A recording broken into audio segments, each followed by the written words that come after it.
बंगाल के अंदर पहले चरण का मतदान हो चुका है, यानी 23 अप्रैल को वहां पर पहले चरण का चुनाव कंप्लीट हो गया है और 90% लोगों ने बढ़ चढ़कर वोट में हिस्सेदारी ली। इसके बाद दूसरे चरण का मतदान 29 अप्रैल को होने वाला है। लेकिन इस बीच में अमित शाह का एक बयान सबसे ज्यादा वायरल हो रहा है और उनकी साख पर बट्टा लगाता हुआ दिखाई दे रहा है। सोचिए, अमित शाह देश के गृह मंत्री शायद अपने पद और पावर की गरिमा को भूलकर किस तरीके से चुनाव के प्रचार में खो चुके हैं कि उनको अपनी भाषा और शब्दों पर कंट्रोल नहीं हो रहा। सोचिए किस तरीके से ममता बनर्जी को पहले ओ दीदी के बाद ए दीदी कर कर अब अमित शाह मोदी जी से 2 कदम आगे चलकर बंगाल का चुनाव जीतना चाहते हैं। वही बात करें उनकी आज के भाषण पर, तो सोचिए किस तरीके से फिर से उनकी अमर्यादित भाषा या शब्द कहें, ये आप पर छोड़ा जाता है। आप मुझे कमेंट बॉक्स में बताइएगा। लेकिन सोचिए किस तरीके से अमित शाह सरेआम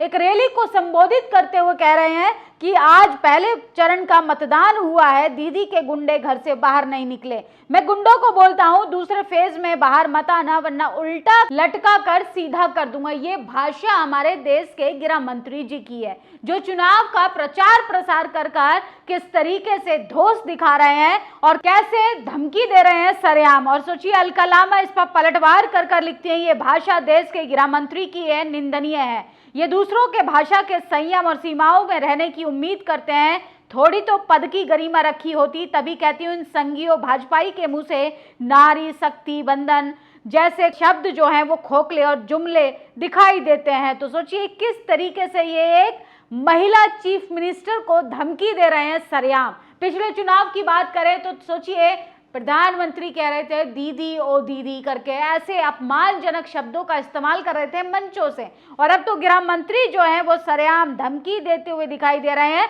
इस पर तमाम टीएमसी के सांसद ने तो यहाँ तक कह दिया कि जो गुंडा है वो गुंडा ही रहेगा, चाहे अमित शाह जैसे लोग कितने भी 10 जन्म ले ले। पश्चिम बंगाल में वोटिंग जारी है, नरेंद्र मोदी खुलेआम रोड शो कर रहे हैं, नियमों की धज्जियां उड़ा रहे हैं, निर्वाचन आयोग खामोश है, पुलिस मुखदर्शक बनी हुई है। ये चुनाव है या सत्ता का खुला दुरुपयोग? ये आप मुझे बताइए किस तरीके से इस देश में एजेंसियों के सहारे लगातार वोट बैंक की राजनीति हो रही है और मंचों से विपक्षी नेताओं को सरेआम गाली दी जाती है। वहीं विपक्ष के नेता सवाल भी कर लें तो तमाम भारतीय जनता पार्टी की महिला कार्यकर्ता राहुल गांधी को कहती हैं कि वो महिला विरोधी हैं। और सोचिए भाजपाइयों का दोगला चेहरा देखिए, किस तरीके से नारी शक्ति वंदन अधिनियम की धज्जियां उड़ रही हैं। मुंबई में नारी सम्मान के नाम पर मोर्चा, उसी महिला को छुआ गया, भीड़ धमकाती रही बाहर निकालो नहीं तो मारेंगे। ये सम्मान नहीं सरेआम अपमान है। चेहरे दिख रहे हैं, नाम भी सामने आएंगे और उनके तार किससे जुड़े होंगे।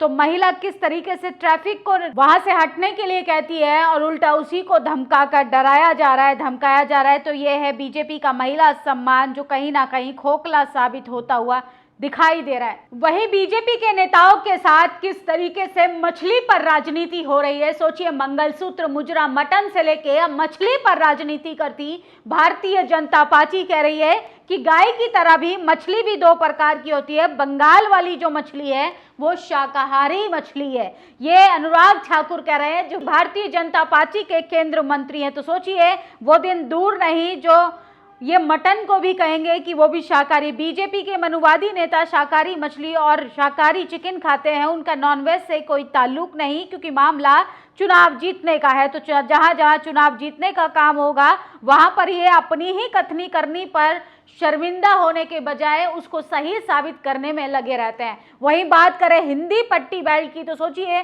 वहां पर धर्म को मुद्दा बनाया जाता है। अब मछली खाकर वोट बटोरने की कोशिश की जा रही है। ये है बीजेपी का असली चाल चरित्र और चेहरा। और महुआ मोइत्रा ने अमित शाह को पलटवार करते हुए जवाब दिया है, गुंडा हमेशा गुंडा ही रहेगा, अमित शाह गुंडा है चाहे 10 बार जन्म ले। तो टीएमसी की सांसद का बयान सोशल मीडिया पर सबसे ज्यादा वायरल हो रहा है। वहीं अमित शाह के बयान की बात करें तो सोचिए किस तरीके से सरेआम जो है वो धमकी दी जा रही है। ऐसा लगता है कि उनकी चुनाव हारने की जो बौखलाहट है वो बढ़ती जा रही है। और कीर्ति आजाद लिखते हैं, वह दिन दूर नहीं जिस दिन अगले चुनाव में मटन भी शाकाहारी और मांसाहारी हो जाएगा, क्योंकि चुनाव का मसला है। और सोचिए, देश के प्रधानमंत्री चुनाव हो और मोदी जी का लेटेस्ट फोटो शूट न कराया जाए, ऐसा हो ही नहीं सकता। क्योंकि जरूरी मुद्दों पर बात और बहस करने के बजाय आप बीजेपी के नेताओं के मुंह से वो तमाम चीजें सुन सकते हैं जो उनके मैनिफेस्टो में दिखाई जाती है, लेकिन स्थिति जमीनी हकीकत कुछ और है।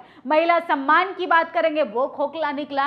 2 करोड़ नौकरी देने का वादा किया, वो खोखला निकला। 15 लाख अकाउंट में देने का वादा किया, वो खोखला निकला। युवाओं पर लाठियां चार्ज होती हैं, रोजगार मांगने पर कर्मचारियों को पीटा जाता है, एलपीजी की किल्लत है, पेट्रोल महंगा हो गया। ये सब मुद्दों को छोड़कर मछली खाकर राजनीति हो रही है। और टीएमसी के लोगों को कहा जा रहा है कि अगर गुंडे पहले फेज में तो गायब थे, दूसरे फेज में भी दिखाई देंगे तो उनको उल्टा लटका कर मारा जाएगा। सोचिए, ये भाषा है देश के गृह मंत्री की। और देश के प्रधानमंत्री का देखिए किस तरीके से वेस्ट बंगाल के अंदर फोटो शूट करा रहे हैं, किस तरीके से राजनीति हो रही है। वहां पर बोटी और बूट की बात होगी, लेकिन अपने ही मुद्दों से भटकाने का काम करेंगे। सुनील सिंह यादव नाम के यूजर लिखते हैं, चुनाव आयोग, ज्ञानेश कुमार जी, मोदी जी, अमित शाह जी मिलकर चुनाव लड़ेंगे तो 90% क्या 110% तक वोटिंग हो सकती है। तो पहले चरण में 90% वोटिंग के तमाम आंकड़े सामने आ रहे हैं, लेकिन सेकेंड फेज से पहले देश के गृह मंत्री का सबसे भयानक भाषण है वो सोशल मीडिया पर सबसे ज्यादा वायरल हो रहा है। और देश के प्रधानमंत्री कह रहे हैं कि मछली एक्सपोर्ट का सबसे बड़ा हब बनेगा वेस्ट बंगाल, जैसे उत्तर प्रदेश को बना दिया गया है, जैसे गुजरात को बना दिया गया है। वहां पर भी वो कॉरपोरेट सेक्टरों को जमीन छीनकर अपने दोस्तों को दे देंगे, क्योंकि विकास के नाम पर जनता को जो लगातार जुमला परोसा जा रहा है वो कहीं ना कहीं इनकी बीजेपी की लगातार करारी हार साबित करते हुए दिखाई देता है। बाकी इस खबर पर आपकी क्या प्रतिक्रिया है, अपनी राय जरूर दीजिएगा। शुक्रिया। दस्तक की आपसे गुजारिश है कि अगर इसको बचाना चाहते हैं तो नेशनल दस्तक को सब्सक्राइब करने के लिए रेड कलर के सब्सक्राइब बटन को दबाएं, फिर बेल आइकन की घंटी दबाएं। नेशनल दस्तक को बचाने के लिए बहुत जरूरी है कि हर खबर को शेयर करें, लाइक करें, कमेंट जरूर करें।